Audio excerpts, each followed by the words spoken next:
کسی نے کہا تھا دوپہر کو سلا دیتی ہے بچوں کو وہ اس ڈر سے گلی میں پھر کھلونے بیچنے والا نہ آ جائے۔ کبھی ہم نے ان لوگوں کے درد کو بھی سمجھا، ہم نے کبھی سیرت کے ان پہلوؤں پہ بھی غور کیا۔ آج ہم اپنی بیٹی کی شادی کرتے ہیں تو اس کا جہیز چارپائیوں پہ بچھا دیتے ہیں، اور ہمارے دیہاتوں میں رواج ہے کہ خاتون کو کہتے ہیں کہ جاؤ پورے محلے میں، پوری بستی میں جا کے ڈھنڈورا دے دو کہ بیٹی کا جہیز دیکھ جاؤ۔ یار دیا تو اپنی بیٹی کو ہے اور تحفہ دے رہے ہیں، لوگوں کیوں دکھلا رہے ہیں؟ صرف داد وصول کرنے کے لیے۔ ملک صاحب نے، خان صاحب نے، چودھری صاحب نے حد کر دی، کمال کر دی، بڑا دیا، اپنی بیٹی کا گھر بھر دیا۔ یار تم نے تو داد وصول کر لی، چوپالوں میں، بیٹھکوں میں تذکرہ بھی چلا، تندوروں پہ عورتیں باتیں بھی کرنے لگی، تمہارے نام کے جھنڈے بھی گڑ گئے، لیکن تم نے نہ سوچا تمہاری بیٹی کا جہیز دیکھنے کے لیے یتیم بچیاں بھی آئیں، تمہاری بیٹی کا جہیز دیکھنے کے لیے اس بوڑھے مزدور کی بیٹیاں بھی آئیں جو صبح اٹھ کر کے مزدوروں والے اڈے پہ جا کے بیٹھ جاتا ہے اور اس کو بوڑھا سمجھ کے کوئی قبول نہیں کرتا، اور وہ کہتا ہے مجھے 10 روپے کم دے دینا، مجھے ساتھ لے جاؤ، لیکن اس کو کوئی ساتھ لے جانے کے لیے تیار نہیں ہوتا۔ جب دھوپ خوب چمک پڑتی ہے اور اسے مایوسی ہوتی ہے کہ اب کوئی لینے نہیں آئے گا، تو وہ ڈبہ لٹکا کر کے روٹی والا گھر جب واپس پلٹتا ہے تو کوئی جانتا ہے اس کے قدم کتنے بوجھل ہوتے ہیں۔ آج وہ اپنی بیوی کو گھر سے نکلتے کہہ کے آیا تھا کہ جو رقم ملے گی اس کا آٹا لے کر کے آؤں گا، اس کا گھی لے کر کے آؤں گا۔ آج وہ خالی ڈبہ روٹی کا واپس جب پلٹا کے لے جا رہا ہوتا ہے، اس کے لیے گھر کی دہلیز نہیں ہوتی، پل سرات ہوتی ہے، اور اندر لوگوں کے کپڑے سی سی کے اور لوگوں کے گھروں کے برتن مانج مانج کے اپنے جہیز کی چیزیں بنانے والی بیٹیاں جب اپنے باپ کو یوں آج بھی خالی آتا ہوا دیکھتی ہیں تو جو کچوکے ان کے دل پہ لگتے ہیں اس کا مداوع کس کے پاس ہے؟ تم نے تو داد وصول کر لی، لیکن تمہاری بیٹی کا جہیز دیکھنے کے لیے اس مزدور کی بیٹیاں بھی گئی۔ تارا ٹوٹتا سب نے دیکھا، یہ نہ دیکھا ایک نے بھی، کس کی آنکھ سے آنسو ٹپکا، کس کا سہارا چھوٹ گیا۔ کاش کہ ان درد مندوں کا بھی ہم نے حال پوچھا ہوتا، اور ان دکھیوں کے رشتے ہوئے زخموں پر بھی ہم نے مرہم رکھی ہوتی، اور حضور کی سیرت کے پیغام کو ہم نے سمجھا ہوتا، اور ہم اپنی معاشرت اور اپنے ارد گرد کے ماحول کے اندر ان چیزوں کو، اپنے محلے اور اپنی گلی کے اندر ان چیزوں کو دیکھا ہوتا۔ صاحب رات کی تنہائی کے اندر غریب کے گھر میں جا کے جو ہے وہ پیسے پھینک آنا، یہ بہت مشکل کام ہے، اس سے معاشرے میں داد نہیں ملتی ہے، لوگ جو ہے وہ اخبارات میں اشتہار نہیں چھپاتے ہیں، یہ مشکل کام ہے، اس لیے انسان اس مشکل گھاٹی نہیں چڑھتا ہے۔ اللہ تعالیٰ سورۃ البلد میں ارشاد فرمایا فَلَقْتَحَمَ الْعَقَبَةَ وَمَا أَدْرَاكَ مَا الْعَقَبَةُ فَكُّ رَقَبَةٍ۔ اللہ اکبر۔ او اطعام فی یوم ذی مسغبہ، یہ مشکل گھاٹی ہے، کسی پھنسے ہوئے کی گردن چھڑانا ہے، کسی لاچار کے کام آنا ہے، کسی دکھی کے کام آنا ہے۔ میرے اور آپ کے آقا و مولا حضور ختمی المرتبت صلی اللہ علیہ وآلہ وسلم عید پڑھنے جا رہے ہیں، راستے کے اندر ایک یتیم بلکتا بچہ دیکھا، حضور رک گئے، سر پہ شفقت کا ہاتھ رکھا، پوچھا بیٹے آج عید کا دن ہے تم رو رہے ہو؟ کہا میرا باپ فلاں غزوے میں شہید ہو گیا، میری ماں کا سایہ بھی سر پہ نہیں، بھری دنیا میں یہاں میرا کوئی نہیں ہے۔ دیوار کے ساتھ لگ کے بلک رہا ہے، عیدگاہ میں انتظار ہو رہا ہے، ہزاروں لوگ منتظر ہیں۔ آقا کریم نے دل جوئی یتیم کو، یتیم کی دل جوئی کو اتنا مقدم سمجھا کہ اس کو لے کے واپس گھر آئے اور آ کے کہا کہ اس کو لباس دیا جائے، اس کو کھانا کھلایا جائے، اور اس کو جیسا حسنین کریمین کو لباس دیا گیا تھا ایسا اس بچے کو پہنایا گیا، کھانا کھلایا گیا۔ حضور نے احساس محرومی دور کرنے کے لیے مزید اس کے سر پہ شفقت بھرا ہاتھ رکھا اور مسکراتے ہوئے فرمایا کیا بیٹا تو اس بات کو پسند نہیں کرتا کہ محمد تیرا باپ لگے، عائشہ تیری ماں لگے اور فاطمہ تیری باجی لگے؟ اس نے کہا یہ رشتے مل جائیں تو اور کیا چاہیے؟ کہا آج کے بعد یہ تیرے رشتے ٹھہرے۔ ایک انگلی سے حسنین کو لگایا ہے، ایک انگلی سے وہ یتیم بچہ ہے۔ حضور عیدگاہ کی طرف بڑھ رہے ہیں، اور بھی بچے اپنے ماں باپ کے ساتھ جا رہے ہیں۔ یہ یتیم زبان حال سے کہتا ہے تھا تو یتیم، لیکن یتیمی کا مزہ آ گیا، مصطفیٰ کی انگلی تھام کے جا رہا ہے۔ تو حضور علیہ السلام کی سیرت جب نسل نو کے سامنے رکھیں،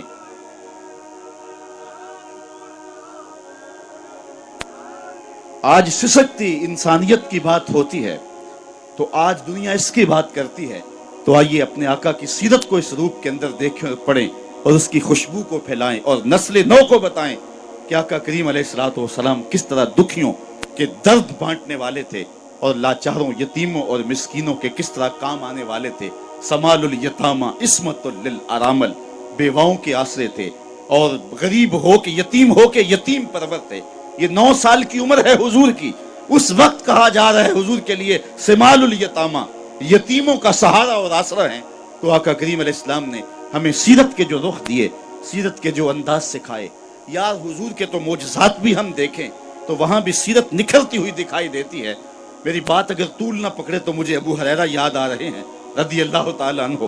فرماتے ہیں کہ ایک دن حال یہ ہوا کہ پیٹ میں کچھ بھی نہیں تھا. کئی دن گزر جاتے صفہ کے چبوترے پہ بیٹھنے والے لوگوں کے کہ ان کو کھانے کے لیے اور پینے کے لیے کچھ میسر نہ آتا. کہتے ہیں میں مسجد نبوی کے ایسے زاویے پہ آ کے بیٹھ گیا جہاں لوگوں کا گزر ہوتا تھا.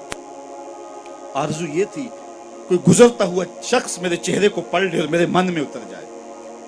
ہستی پلکوں کے نیچے غم بھی پلتے ہیں مگر کون دیکھتا ہے اتنی گہرائی میں. حضرت ابو ہریرہ فرماتے ہیں بھوک سے نڈال تھا، قبر سیدھی نہیں ہو رہی تھی اور سوال کرنا میری غیرت کے منافی تھا. میرا خیال تھا کہ کوئی گزرتا ہوا میرے حالات سے آگاہ ہو جائے گا. خیر لوگ گزرتے گئے. میں نے کہا کوئی بات کرنی چاہیے. حضرت عمر رضی اللہ تعالیٰ عنہ آئے. میں نے ان سے قرآن مجید کی کوئی آیت پوچھی. انہوں نے آیت بتائی اور آگے بڑھ گئے. شاید وہ جلدی میں تھے اور جو میرا مسئلہ تھا وہ معلوم نہ ہو سکا انہیں. پھر میں منتظر رہا. حضرت صدیق اکبر آئے رضی اللہ تعالیٰ عنہ. میں نے ان سے کوئی مسئلہ شرعی پوچھ لیا. انہوں نے بھی مسئلہ بتایا اور آگے بڑھ گئے. میں نے سوچا میرا مسئلہ تو وہیں رہ گیا. کہتے ہیں اب میں پریشان تھا کہ ایک جانب سے روشنی اٹھی اور دل و قلب و نگاہ کا مرشد اولین آ گیا. حضور تشریف لے آئے تو میں نے حضور سے بھی کوئی مسئلہ ہی پوچھا. حضور نے میری جانب غور سے دیکھا اور پھر مسکرا کے بولے ابو ہریرہ بھوک لگی ہوئی ہے؟ جس کی تسکین سے روتے ہوئے ہنس پڑھیں اس تبسم کی عادت پہ لاکھوں سلام. کہا ابو ہریرہ بھوک لگی ہوئی ہے؟ میں نے عرض کی جی حضور بھوک لگی ہے. فرمایا میرے پیچھے پیچھے آ جاؤ. پھر اگلا واقعہ آپ نے علماء سے سنا ہے. دودھ کا ایک پیالہ تھا. گھر والوں سے پوچھا, انہوں نے کہا یہ دودھ ہی ہے. کہا ابو ہریرہ؟ میں نے کہا جی حضور. کہا جاؤ صفہ والوں کو بھی بلا لاؤ. کہتے ہیں دودھ کا پیالہ دیکھ کے تو خوشی ہوئی, لیکن 70 لوگ تھے صفہ کے چبوترے پہ بیٹھے. میں ان کو بلا لایا تو حضور نبی رحمت صلی اللہ علیہ وسلم نے میرے ہاتھ میں پیالہ دیا. کہا ابو ہریرہ دائیں سے شروع ہو جاؤ. میں ایک شخص کو پیالہ دیا, دل دھڑک رہا ہے کہ بھوک کی شدت ہے, لیکن جب اس نے پیالہ اپنے منہ سے لگایا اور دودھ پیا تو میں نے دیکھا کہ ایک قطرہ بھی کم نہ ہو. دل کو تسلی ہو گئی. دوسرے کو, تیسرے کو, 70 آدمی دودھ پی گئے لیکن دودھ کم نہیں ہوا. لگتا ہے رب نے اس پیالے کا تعلق کوثر کی نہر سے جوڑ دیا تھا. حضرت ابو ہریرہ فرماتے ہیں 70 آدمی پی گئے تو حضور نے مجھے فرمایا ابو ہریرہ کون باقی؟ میں نے عرض کی حضور ایک میں باقی, ایک آپ باقی. فرمایا کہ تم بھی پیو. کہتے میں نے پیا اور رج کے پیا. حضور نے کہا اور پیو. میں نے پھر پیا, سیراب ہو کے پیا. حضور نے فرمایا پھر پیو. فرمایا پھر پیو. میں نے کہا مجھے قسم ہے اس رب کی جس نے آپ کو حق کے ساتھ مبعوث کیا ہے, میرے میں ایک قطرے کی گنجائش بھی نہیں ہے. تو حضور نے میرے ہاتھ سے پیالہ لیتے ہوئے نوش جاں کیا. اللہ اکبر. ایک پیالہ 72 کے لیے کافی ہو گیا. یہاں سیرت کا بھی پہلو ہمارے سامنے آتا ہے. ایک تو طرف حضور کے معجزے کا پہلو ہے کہ ایک پیالہ 72 کو کافی ہو گیا, اور سیرت کا یہ پہلو بھی کبھی نہ بھولیے, 2 جہاں کا سردار ہے, 71 آدمیوں کا جوٹا پی رہا ہے. یہ پہلو بھی نگاہوں میں رہے اور حضور کی سیرت کو معاشرے میں چھڑک دیں اور آقا کریم علیہ الصلوۃ والسلام کی جمال سیرت کی کہ روشنی کائنات کے اندر بانٹ دیں اور حضور علیہ السلام کی محبت کا چراغاں کرے.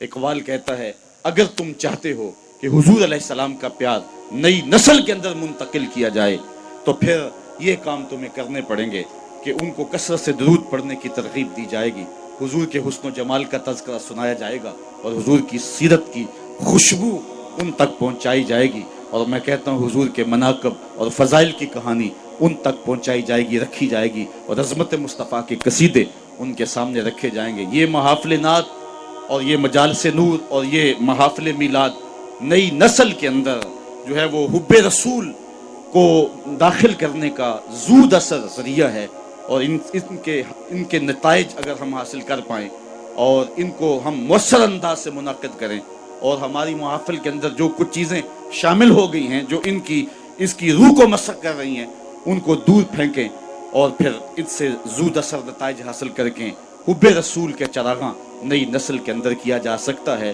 اور یہ بات آپ کو بتاؤں کہ امت کی وحدت کی علامت ہی محبت رسول ہے. اور کائنات کے اندر اگر روشنی اور اجالے چاہتے ہو، اقبال نے سارا فلسفہ اسے ایک شعر میں نچوڑ دیا ہے کہ محمد سے وفا تو نے تو ہم تیرے ہیں، یہ جہاں چیز ہے کیا لوح و قلم تیرے ہیں. پھر لوح بھی تیرے ہاتھ میں رکھ دیں گے، قلم بھی تیرے ہاتھ میں رکھ دیں گے، پھر خدا بندے سے خود پوچھے گا بتا تیری رضا کیا ہے. تو اپنی تقدیر کا فیصلہ خود ہی لکھ لینا، چونکہ قلم بھی تیرے ہاتھ میں ہوگا اور لوح بھی تیرے ہی ہاتھ